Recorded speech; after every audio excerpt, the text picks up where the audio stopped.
교문리 교회 성도 여러분 안녕하십니까? 행복한 안식일입니다. 이번에 교문리 교회로 발령을 받고 사역하게 된 목사 박명서라고 합니다. 매 안식일이 저에게 새롭지만 이렇게 교문리 교회 와서 처음으로 맞이한 안식일이 저에게는 더 새롭고 특별할 수밖에 없는데요. 여러분들께서도 오늘이 더 특별하고 설레이는 그런 안식일이 되셨으면 좋겠습니다.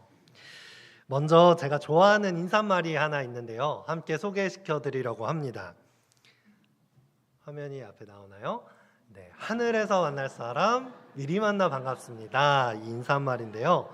우리 함께 옆에 계신 성도님들과 이 인사말로 함께 인사 나눠주시면 감사하겠습니다.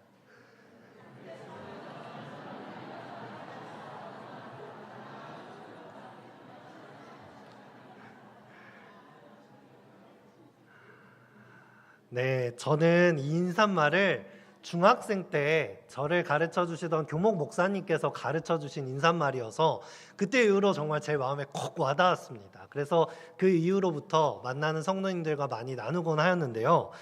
특별히 이 교문리 교회 이제 여러 선교 단톡방에 초대를 받으면서 장로의 카톡방에서 한 장로님께서도 같은 인사말을 건네주시더라고요. 그래서 참 신기했습니다. 하늘에서 만날 사람 교문리 교회에서 만나 반갑습니다. 이렇게 인사를 해주셨어요. 아멘이십니까? 아멘. 우리가 다 하나님 안에서 형제 자매로 신앙생활을 하고 있는데 하늘에 가서 분명히 우린 영원히 함께 살며 만날 것이지만 특별히 이 땅에서 함께 한 교회에서 신앙을 나누고 또 삶을 나눌 수 있는 이 특권이 생각하면 생각할수록 얼마나 큰 인연인지 모르겠습니다. 이 인연이 이어져서 하늘까지 함께 가는 그런 하늘 가족 되셨으면 좋겠습니다. 특별히 더 특별한 인연이 있습니다. 뭐냐면 어제 또 설교했던 우리 교육전도사님이신 전유명 전도사님이 이제 많은 집사님들께서 많이 닮았다 이렇게 말씀을 해주시더라고요. 저기 오늘 찬양대를 하고 계시는데 많이 닮은 것 같으신가요? 많이 닮은 것뿐만 아니라 사실은 또 먼저 인연이 있었습니다. 미리 알고 있던 우리 또 좋은 동생이기도 했고 저와 결혼한 아내가 저와 이제 연애도 하기 이전에 대학생 시절에 함께 봉사대를 간 적이 있습니다. 그곳이 어디였을까요? 우리 전주명 전도사님이 천명선교사 시절 어제 이렇게 설교하실 때 간증해 주셨죠. 그 천명선교사 시절에 그곳에 봉사대를 가서 함께 만나고 우정을 쌓았던 경험이 있었습니다. 그때 만났던 인연이 이렇게 또 목회를 신학을 공부하게 되고 함께 한 교회에서 사역할 수 있는 인연이 닿았습니다. 이런 인연이 될 줄 제가 알았을까요? 전혀 몰랐죠. 그래서 어디서든지 사람은 참 잘해야 돼요. 그래서 이렇게 전주영 전사님을 함께 또 사역할 수 있는 기회를 만났고 또 우리 교문리 교회 성도님들도 이렇게 만날 수 있는 귀한 특권이 저에게 주어졌음을 하나님께 감사드립니다. 어제 저녁 예배에 처음으로 이 교문리 교회에 출석하면서 저는 우리 교문리 교회가 참 아름다운 미소를 가진 교회구나라고 느끼게 되었습니다. 지금도 이 앞에서 보니까 예배 드리시는 표정이 참 밝으세요. 그냥 하는 말이 아니라 저도 여러 교회를 다녀봐도 예배 드리는 표정이 이렇게 밝은 교회는 처음 본 것 같습니다. 저도 사실 이렇게 교회에 처음 오면 사실은 많이 긴장되고 떨리거든요. 그런데 먼저는 우리 담임 목사님과 사모님의 미소에 일단 사르르 마음이 녹았습니다. 우리 사모님과 목사님의 미소가 너무 아름답죠? 너무 반갑게 맞이해 주셔서 감사합니다. 그리고 우리 집사님들 정말 진심 어린 미소로 저를 맞아주셨고 또 특별히 장로님들께 감사드립니다. 어디 가면 또 장로님들은 이렇게 무뚝뚝한 얼굴로 인사하시는 경우도 있는데 우리 교문리 교회 장로님들께서 또 중후한 미소로 저희를 맞아주시고 인사해 주셔서 저희의 마음이 많이 녹은 것 같습니다. 따뜻한 미소뿐 아니라 우리 새벽 기도를 통해서도 또 저와 저희 가정을 위해서 기도해 주셨던 사실을 알게 되었고 기도로서 준비해 주시고 환영해 주신 마음에 다시 한번 이 자리를 빌어 깊이 감사드립니다. 오늘 저는 교회, 나의 고민, 나의 사랑 이라는 제목으로 말씀을 나누려고 합니다. 성도 여러분들께서는 요즘 최대의 고민이 무엇인가요? 우리가 많은 고민을 하면서 살아갑니다. 우리가 살다 보면 우리를 잠 못 들게 하고 또 마음 쓰이게 하는 고민거리들이 참 많죠. 문화체육관광부에서 빅데이터를 분석하여서 각 세대별 고민거리를 이 관심사를 통계내어서 발표했다고 합니다. 20대, 30대들은 취업이라는 키워드로 가장 많은 고민을 했고요. 30대, 40대는 부동산, 50대, 60대는 건강에 대해서 가장 많은 고민을 했다고 합니다. 여기에 표시는 안 돼 있지만 청소년들은 진로나 대학 입시 그리고 여가 시간에 대한 고민을 많이 한다고 합니다. 공감이 가시나요? 10대 때는 어떻게 놀까 고민합니다. 어떻게 하면 더 재밌게 놀지? 어떻게 하면 나한테 주어진 짧은 시간들, 청소년들이 얼마나 바쁩니까? 짧은 시간이 주어졌을 때 어떻게 재밌게 놀 수 있을까 고민합니다. 그리고 어디 대학을 갈까 고민을 합니다. 그런데 20대가 되어서 어떻게 하나요? 학교를 졸업하면 대학만 잘 가면 될 줄 알았는데 좋은 취업 자리가 없어서 고민이 됩니다. 30대, 40대가 되어서는 또 어떤 고민이 시작됩니까? 아이고 취업 잘해서 죽도록 일하면 뭐하나, 내 집 하나 마련할 수가 없는데, 아파트는 번듯하게 세워지는 집은 많은 것 같은데 누구 집은 없어요? 내 집은 없는 것입니다. 고민이 되죠. 50대, 60대가 되어서 돈 있고 집 있으면 뭐하나, 이제는 팔, 다리, 어깨 안 아픈 곳이 없고 밥 먹고 나면 약봉투 뜯기가 바쁜 50대, 60대가 됩니다. 건강 걱정을 하는 것이죠. 이렇게 우리는 매일 연속되는 고민을 하면서 항상 과거를 그리워합니다. 우리 어른들은 어느 때가 좋았지 하십니까? 아유, 청년 때가 좋았지. 청년 때 열심히 신앙해야 돼. 청년 때가 얼마나 좋은지 몰라. 청년 때는 또 어떤 때를 그리워합니까? 학생 때가 너무 좋았는데, 아무 걱정 없이 학교 다닐 때만 해도 좋았는데. 학생들은 그럼 즐겁게 학교를 다닐까요? 학교만 빨리 졸업하고 어른 되고 싶다. 이렇게 생각을 합니다. 그런데 여러분, 항상 과거가 좋았지라고 말을 한다는 것은 사실 언제가 제일 좋은 때라는 것입니까? 지금, 바로 현재가 제일 좋았던 때라는 것입니다. 우리가 이 시기가 지나고 나면 또 언제가 좋았지라고 말할까요? 바로 지금이 좋았지라고 후회할 것입니다. 우리가 이 세상 것을 고민하면서 과거를 후회하면서 회상하면서 보내는 것이 하나님의 바람일까요? 하나님께서는 지금 이 시간을 기쁨과 감사로 살 수 있기를 바라고 계실 것입니다. 성경 말씀 빌립보서 4장 3절의 말씀을 함께 보도록 하겠습니다. 우리 말씀을 함께 읽어볼까요? 시작. 주 안에서 항상 기뻐하라. 내가 다시 말하노니 기뻐하라. 항상을 빼먹었네요. 하나님께서는 이 말씀을 통해서 우리에게 뭐라고 명령하십니까? 기뻐하라 라고 명령하고 계십니다. 2번이나 강조해서 명령하고 계셔요. 그만큼 이 죄악 세상을 살아가는 우리들이 기뻐하지 못하고 있는 것을 하나님께서는 염려하고 계신 것 같으세요. 그런데 하나님의 모든 명령 속에는 약속이 함께 들어있다는 사실을 알고 계시나요? 하나님은 우리에게 수많은 명령을 하십니다. 그런데 우리가 그 명령을 기쁘게 순종할 수 있는 이유는 그것을 이룰 수 있는 능력도 주시고 약속도 함께 주시기 때문입니다. 하나님, 우리가 어떻게 기뻐합니까? 오늘이 지나면 내일 고민이 있고 또 고민이 되고 고민이 되는데 어떻게 기뻐합니까? 하나님께서는 어떤 약속을 우리에게 주실까요? 이어지는 말씀을 계속해서 보겠습니다. 아무것도 염려하지 말고 다만 모든 일에 기도와 간구로 너희 구할 것을 감사함으로 하나님께 아뢰라. 그리하면 모든 지각에 뛰어난 하나님의 평강이 그리스도 예수 안에서 너희 마음과 생각을 지키시리라 라고 말씀하고 있습니다.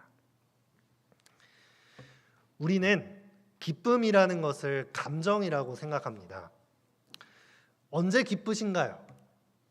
내가 생각해 놓았던 어떤 조건들이 만족되면 기쁠 것이다. 기쁨이 올 것이다 라고 생각을 합니다. 내가 바라던 상황들이 해결되고 내가 계획하던 대로 해결되면 기쁨이 올 거야 라고 생각을 합니다. 그런데 이 기쁨을 그냥 우리가 느껴지는 감정이라고 생각하면 그렇게 얻은 기쁨은 금세 사라져 버린다는 것입니다. 우리는 그런 기쁨을 자주 경험합니다. 어떤 조건과 환경이 되었을 때, 내가 새 차를 샀을 때, 그렇게 바라던 내 집을 샀을 때 기쁨이 찾아옵니다. 그런데 그 기쁨은 금세 사라집니다. 우리 마음속에 자리한 다른 욕심들, 다른 고민들이 찾아오면서 그 욕심들을 갈구하게 되고 새로운 기쁨을 이 욕심이, 고민이 대체하게 되는 것이죠. 그런데 여러분, 이 말씀에서 볼 수 있듯이 기쁨은 감정이 아니라 무엇입니까? 명령입니다. 하나님께서는 우리에게 기쁨을 명령하셨습니다. 기쁨은 그 명령에 순종하는 것이고 우리가 선택하는 것입니다. 우리가 감사할 수 없고 기뻐할 수 없을 때라도 우리는 기쁨을 선택할 수 있고 기뻐하라고 하나님께서 명령하셨다는 사실이에요. 하나님께서는 우리에게 약속하십니다. 우리의 모든 고민을 이미 알고 계신다. 우리의 상황을 이미 다 알고 계신다. 그것을 누구한테 아뢰라? 나에게 아뢰라.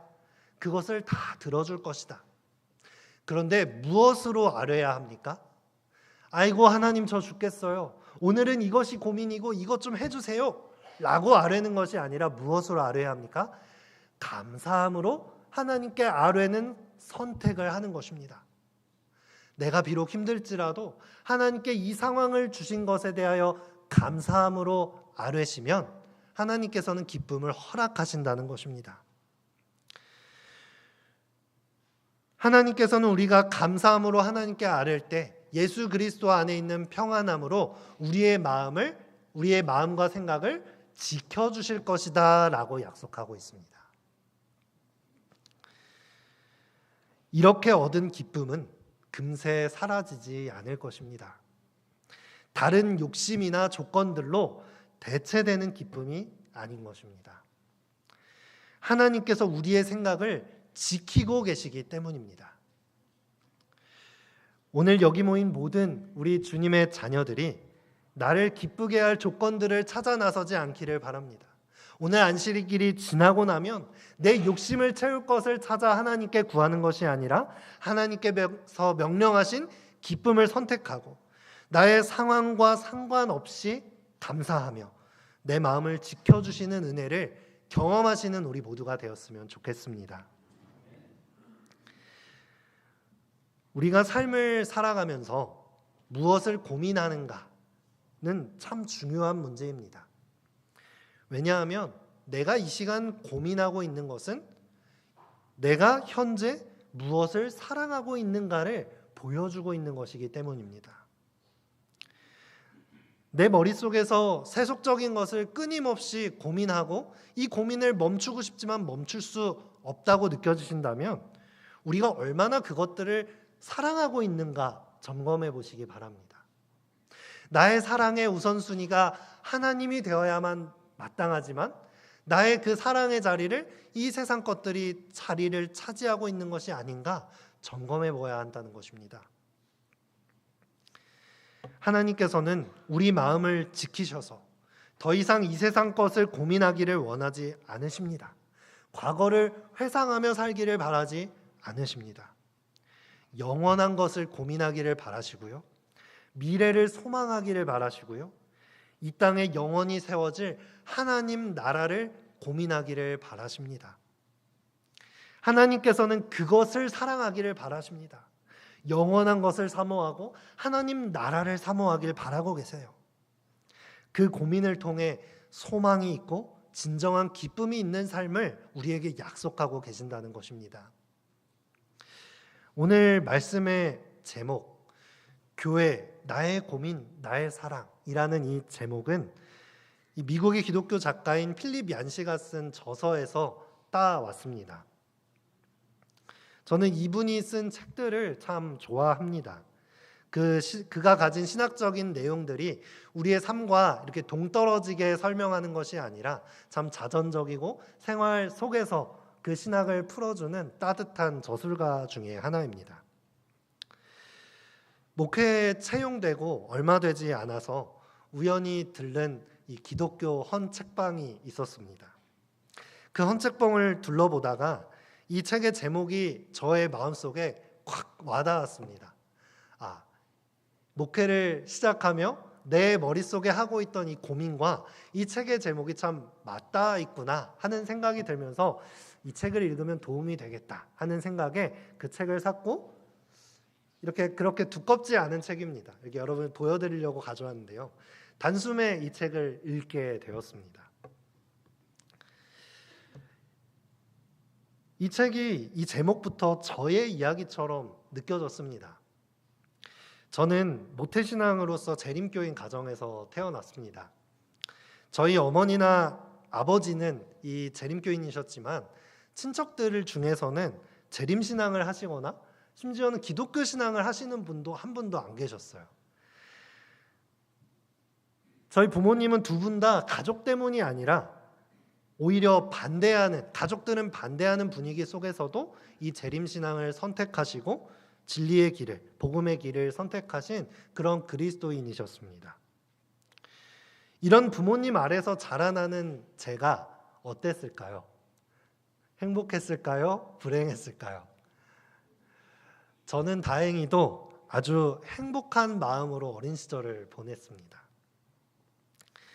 어려서부터 교회를 다니고 또 교회에서 많은 어른들의 사랑을 받고 또 교회 활동하는 것을 아주 좋아했습니다. 교회가 아마 제 성향에 잘 맞았던 것 같아요. 제가 노래하는 것을 좋아하는데 교회는 언제나 아름다운 음악이 있는 곳이죠. 또 함께 건전하게 놀 수 있는 그런 친구들이 있고, 또 부모님도 교회에서 논다고 하면 아무리 늦은 시간이 되어도 터치하지 않으셨어요. 그리고 제가 만난 전도사님이나 목사님들도 하나님이 어떤 분인지, 눈에 보이지 않는 하나님이 어떤 분인지 친절하게 설명해 주셨고, 또 설명해 주시는 것뿐만 아니라 맛있는 것도 사주시고 저희들을 놀아주시고 하면서 보이지 않는 하나님이 어떤 분인지 몸소 보여주시는 분들이셨습니다. 이 세상 속에서 재림교인으로서 살아가는 다양한 신앙의 모습을 가지신 어른들을 보면서 그것들이 너무 재미있고 배울 점이 많고 보람찬 곳이구나라는 것을 느꼈습니다. 저는 이런 교회를 정말 사랑했습니다. 제가 맡게 될 청소년들도 이 교회를 사랑하는 청소년들이기를 간절히 기도하고 있습니다. 교회를 얼마나 사랑했던지 저는 초등학교 저학년 시절부터 목사라는 꿈이 항상 저의 꿈 리스트에 있었습니다. 그런데 지내다 보니까 모두에게 교회가 이런 곳은 아니구나 하는 것을 알게 되었어요. 가까운 형제나 친척들만 보아도 이 교회가 별로 자유롭지 않다라고 느끼고, 같이 교회를 다니는 친구들도 같이 교회를 다니다가 떠나갔습니다. 교회가 답답하다고 느끼기도 하고, 교회 문화가 맞지 않는 친구들, 성향에 맞지 않는 친구들은 교회는 별로 재미없어, 따분해, 고리타분해라고 느끼기도 하는 것을 보았습니다. 저는 교회와 잘 맞는 성향을 주신 하나님께 감사하면서도 그런 다름들을 보면서 저의 신앙의 고민이 시작되었던 것 같습니다. 내가 느끼는 이 행복을 어떻게 다른 사람에게도 알려주고 함께 할 수 있을까? 쉬운 일은 아니었던 것 같습니다. 그런데 저는 어려서부터 학생반 임원, 청년반 임원, 어린 나이에 할 수 있는 교회 역할들을 무조건 도맡고 늘상 성실하게 하면서 교회를 아주 재미있게 다녔습니다. 더 많은 사람이 어떻게 이 교회에서 함께 할 수 있을지 고민하고, 또 함께 그것들을 고민하기를 즐거워하는 친구들과 형, 누나들, 동생들과 그것을 고민하는 것이 저의 놀이였고 재미있는 활동이었습니다. 얼마나 교회를 사랑했던지, 사실 삼육학교를 가면 학교에 얼마나 재밌는 것들이 많습니까? 학생들을 위해서 준비된 프로그램, 학생들을 위해서 준비된 말씀, 더 많은 활동들을 할 수 있음에도 불구하고 저는 뭘 아는지 지역교회를 살려야겠다고 학교교회를 마다하고 무조건 지역교회로 출석을 하였습니다. 어떻게 이 정도면 좀 모범적인 학생, 청소년 시절을 보낸 것 같으십니까? 제가 생각해도 좀 모범적이었던 것 같아요.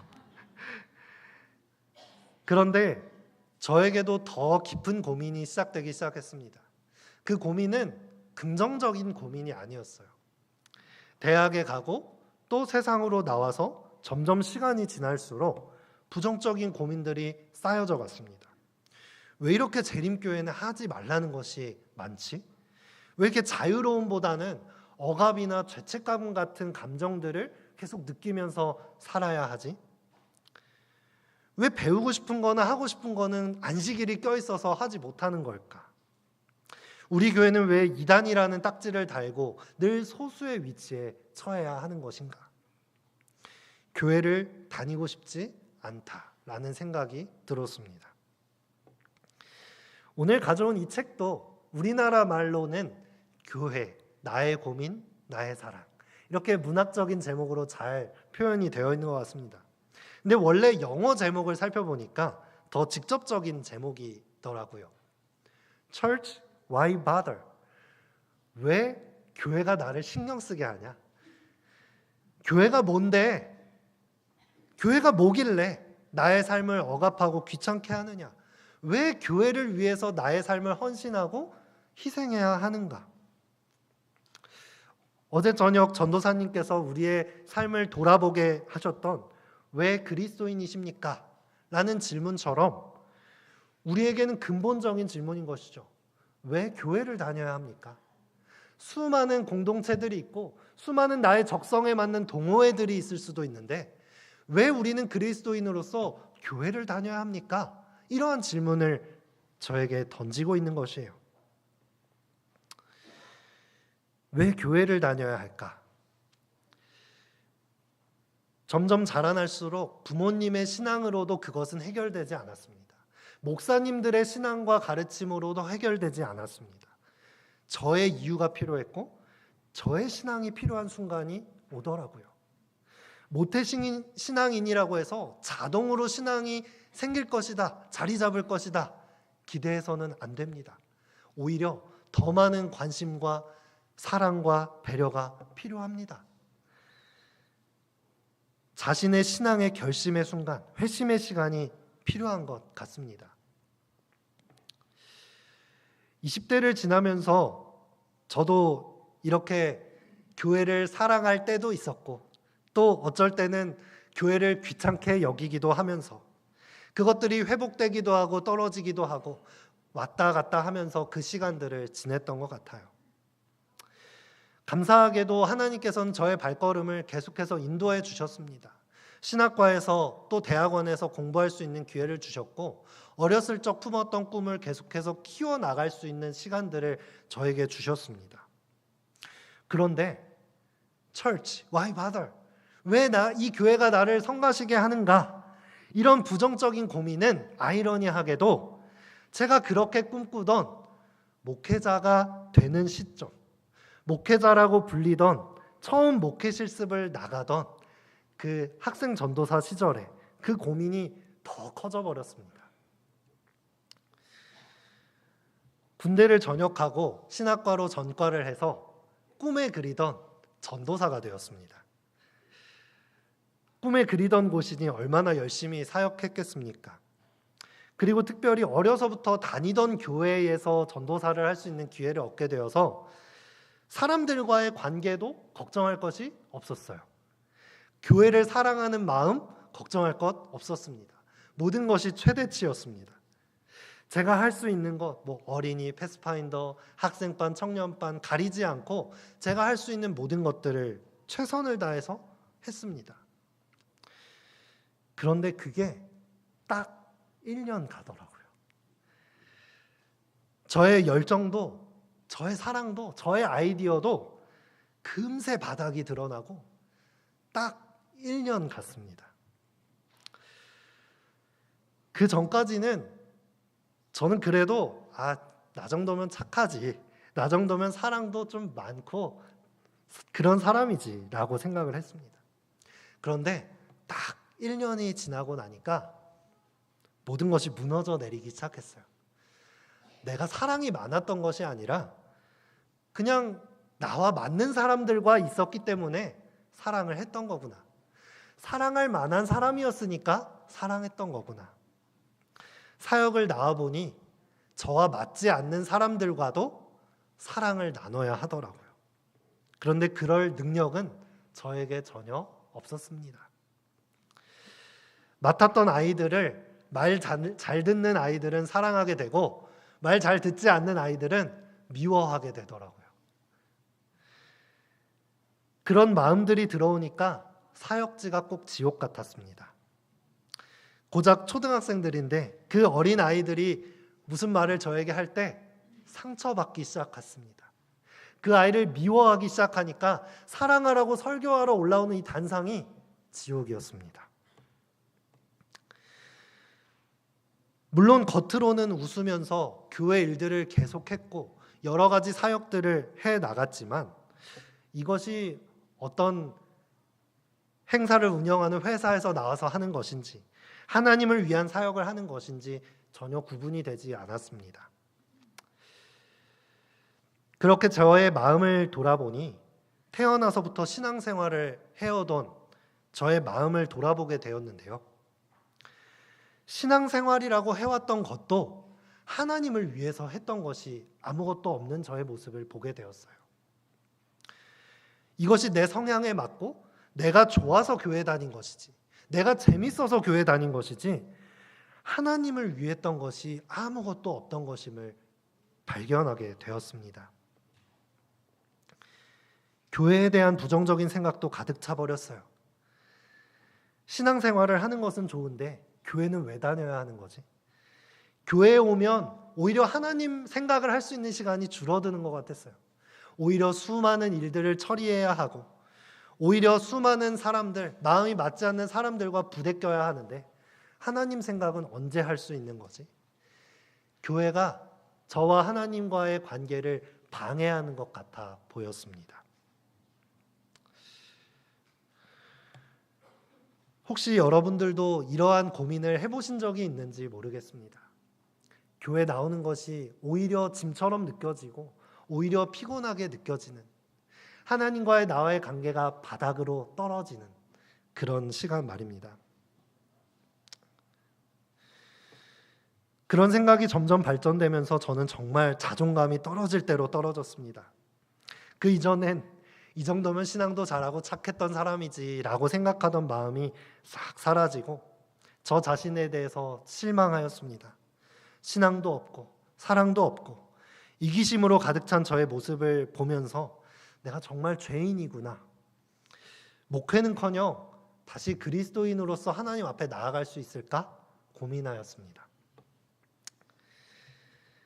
그때 저는 하나님께 기도를 했습니다.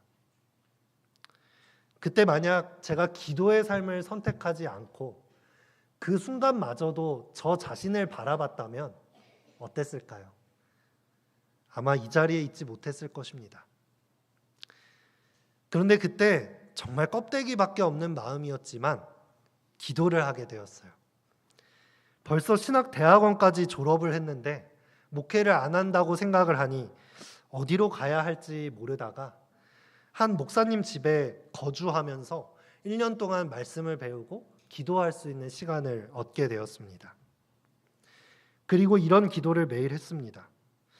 하나님, 제가 할 수 있는 것이 없습니다. 저는 재능도 있고 아이디어도 있고 사랑도 많은 사람인 줄 알았는데 아무것도 없습니다. 사랑이 없습니다. 그냥 제가 좋아할 사람들만 좋아하는 그런 이기적인 사람입니다. 저 어떻게 해야 할까요? 저 어디로 나아가야 할까요?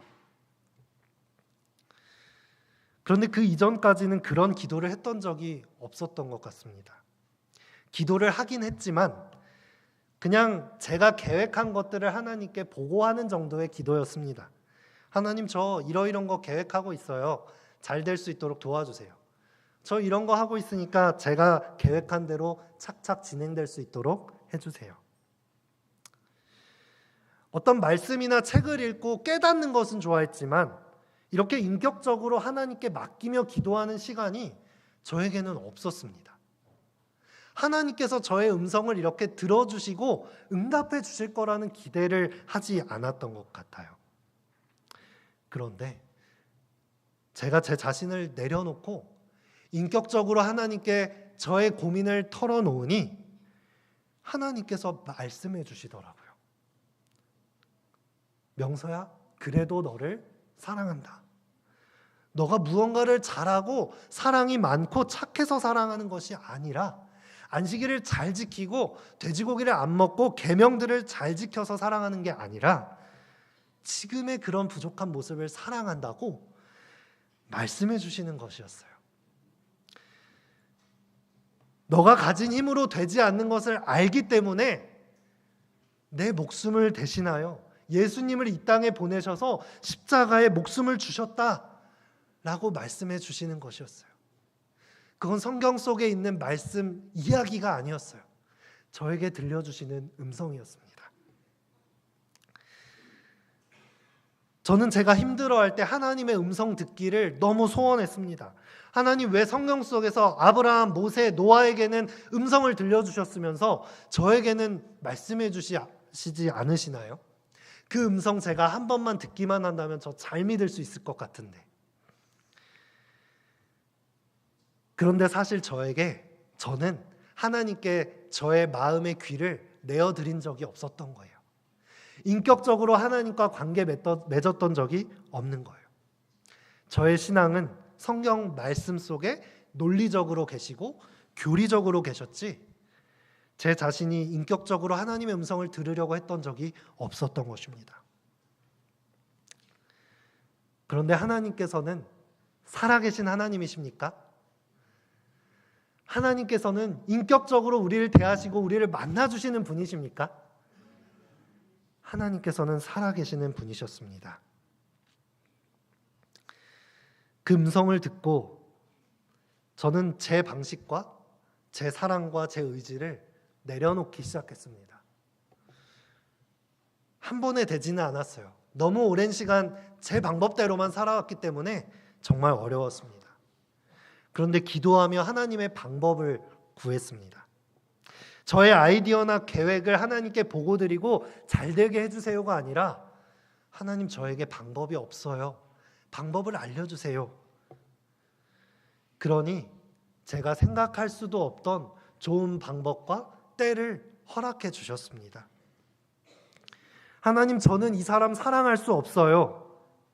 제가 사랑하는 노력을 그치니 하나님께서는 사랑을 저에게 주셨습니다. 가식이 걷어진 진심 어린 사랑을 주시고 내가 관심도 없던, 결코 품을 수도 없던 사람들에게 관심이 가기 시작했습니다. 저는 알고 있어요. 다른 사람들은 전도사님, 목사님 사랑이 참 많으십니다. 뭐 이렇게 칭찬을 해주실 때도 있지만 저는 알고 있어요. 이것이 제 마음속에 있는 사랑이 아니라는 것을 저는 누구보다 잘 알고 있습니다. 여러분, 제가 여러분들을 처음 봤지만 저는 당당하게 말할 수 있습니다. 여러분들을 사랑합니다. 왜냐하면 예수 그리스도께서 여러분들을 목숨 바쳐 사랑하셨기 때문입니다. 저는 새로운 사람이 되었습니다. 내 마음이 변화되었고 내가 지금 하는 일의 동기가 변화되었고 나의 에너지와 방향성이 변화되었습니다. 다른 사람들이 보기엔 저 아이 어렸을 때부터 목사를 꿈꾸던 사람, 어렸을 때부터 열심히 교회 일 하던 사람, 그렇게 볼 수도 있겠지만 저는 제 마음속에 임하고 계신 예수 그리스도의 거듭나게 하시는 그 은혜를 경험한 것입니다. 더 이상 교회 일을 제 힘으로 하지 않으니 힘이 들지가 않았습니다. 물론 언제 그랬냐는 듯 제 방법과 제 의지로 할 때는 어김없이 힘이 들었습니다. 하지만 저에게 맡겨진 이 단상 위에서 다시 한번 성도님들 앞에 결심하게 됩니다. 제 힘으로 사랑하지 않고 제 힘으로 사역하지 않는 그런 목회자가 되고 싶습니다.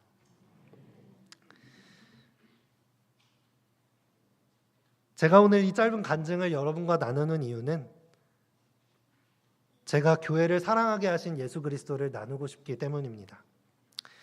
고린도전서 12장에는 이 교회가 어떤 곳인가, 이 교회가 어떤 공동체인가에 대해서 비유하고 있는데요. 사도 바울은 이 교회에 대하여 설명할 때마다 이 비유를 가져와서 설명하곤 합니다. 바로 몸의 비유입니다. 여러분도 잘 알고 계실 것입니다. 저는 이 몸의 비유가 교회를 가장 잘 설명하는 탁월한 비유라고 생각합니다. 이것을 곱씹으면 곱씹을수록 교회는 이래야지, 교회는 이런 곳이지라는 것이 제 마음속에 깊이 새겨지게 됩니다. 고린도전서 12장 26절로 27절의 말씀을 함께 읽기를 원합니다. 우리 함께 읽으시겠습니다. 시작. 만일 한 지체가 고통을 받으면 모든 지체가 함께 고통을 받고 한 지체가 영광을 얻으면 모든 지체가 함께 즐거워하느니라.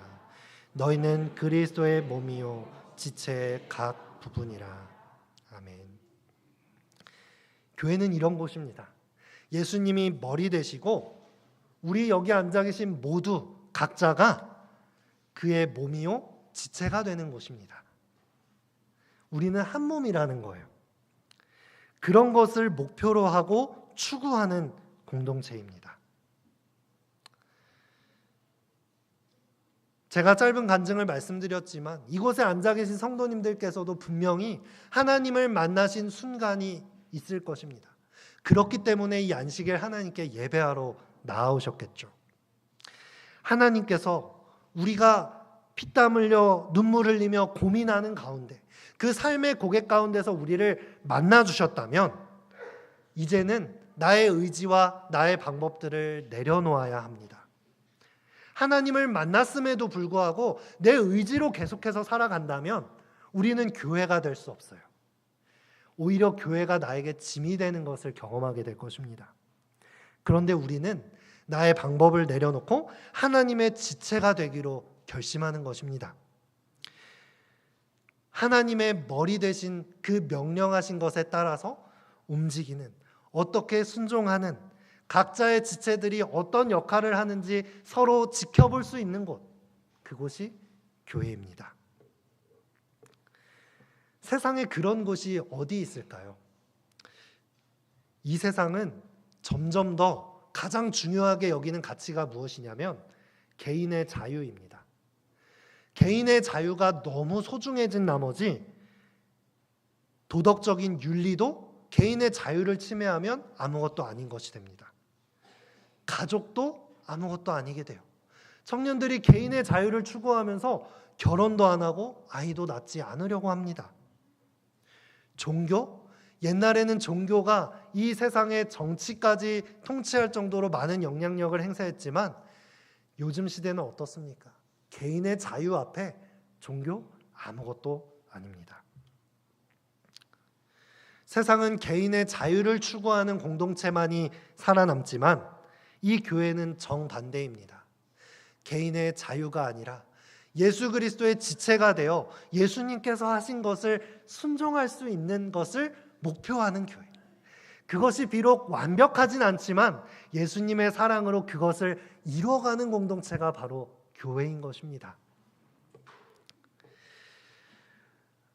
우리 교문리 교회라는 지체를 통해서 머리 대신 예수님께서 보여주시고자 하는 것이 있을 거라 생각합니다.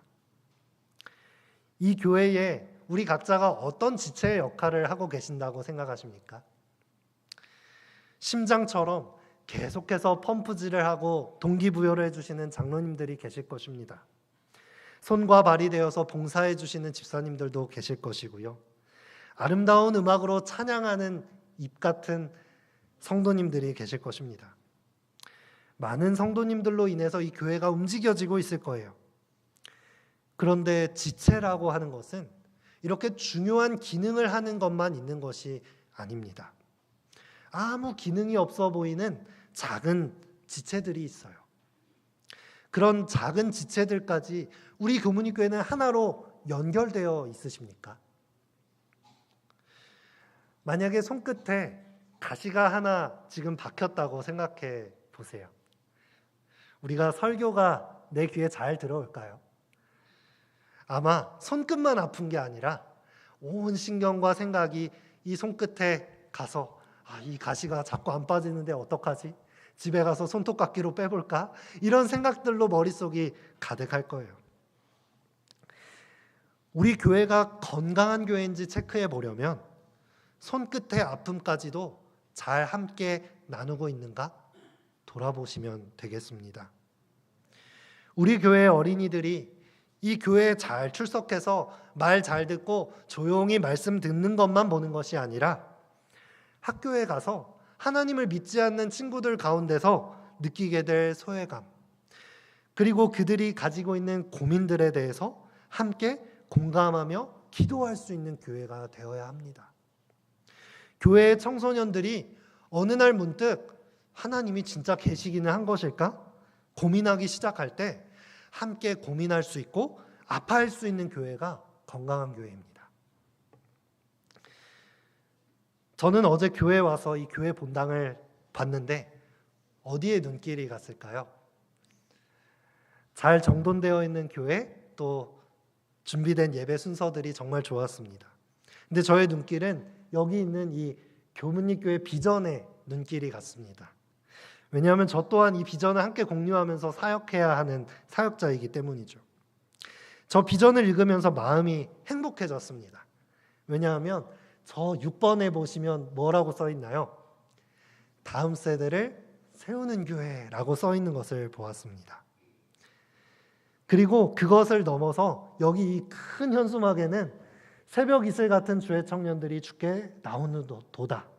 어린이, 학생, 청년, 겨자씨 믿음이 자라서 하늘나라까지.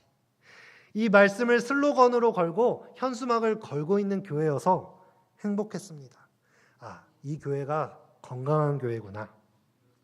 그리고 이것들이 목표에 그치지 않고 청년들이 활동할 수 있는 청년관, 어린이관, 그리고 청소년들을 위해서는 교회까지 세운 특별한 교회에 부임받았다는 사실에 하나님께 깊이 감사하게 되었습니다. 이렇게 훌륭한 건강한 교문리교회 하나님의 지체가 이것을 건강하게 잘 성장시키는 것이 중요하다고 생각합니다. 교문리교회 연역을 보니 이제 이 교회가 60대에 접어들었더라고요. 건강관리를 잘 해야 하는 나이가 되었죠. 저는 전임 목사님의 뒤를 이어서 우리 교문리교회의 청소년교회를 섬기는 일에 많은 시간을 할애하게 될 것입니다. 여건상 성도님들과 함께 이렇게 얼굴을 마주할 수 있는 안식일이 굉장히 적을 수도 있다고 생각합니다. 그런데 이 교문리 분이엘 청소년 교회가 저는 우리 교회와 연결되어 있고 또 우리의 머리 대신 예수님과 연결되어 있는 지체라고 확신합니다. 청소년 교회가 교회 밖에 따로 떨어져 있는 것은 몸에서 잘려나간 손톱이 되는 것이 아닙니다. 오히려 청소년들 교회가 있는 것은 청소년들이 자유롭게 신앙하면서 더 자유롭게 저 아파요, 저 이런 고민이 들어요, 저 이런 가시에 찔렸어요, 더 자유롭게 하나님께 표현할 수 있는 그런 표현의 장을 마련해 주신 것이라 생각합니다. 그 교회가 잘려나간 손톱이 아니라면, 우리의 손끝이라면 우리는 그 청소년들의 아픔을 돌아보고 케어하고 함께 관심 갖고 기도해야 할 것입니다. 청소년 교회를 세운 교회에서 끝나는 것이 아니라 이 청소년들을 더욱더 건강하게 성장시켜 나가는 우리 교문리 교회와 또 제가 되었으면 좋겠습니다. 시대의 소망에는 청소년들을 이렇게 표현하고 있습니다. 청소년기는 씨를 뿌리는 때이다. 청소년기는 현세와 내세에 우리가 거둘 수학의 성격을 결정짓는다. 자신의 운명을 결정지을 씨앗을 뿌리는 시기가 청소년기입니다. 그런데 이 중요한 시기라는 것을 본인들은 모르고 있을 수도 있어요. 이 중요한 시기에 세상의 헛된 것들에 자신의 씨를 많이 뿌리면서 시간을 보낼 수 있습니다. 이런 질풍노도의 청소년들을 품어서 올바른 씨를 뿌릴 수 있도록 도와주는 우리 교문리 교회가 된다면 그 어떤 교회보다 하나님의 중요한 사역도 능히 감당할 수 있는 건강한 지체된 교회가 될 수 있으리라 믿어 의심치 않습니다. 앞으로 저 또한 때로 얼굴이 보이지 않을지라도 이 교회의 지체가 되어서 함께 사역하면서 성도님들과 더욱 연결되어 기도로 사역하는 그런 사역자가 되었으면 좋겠습니다. 저의 짧은 간증과 또 말씀을 담은 오늘 말씀을 잘 들어주심에 감사드립니다. 오늘 말씀을 마치겠습니다.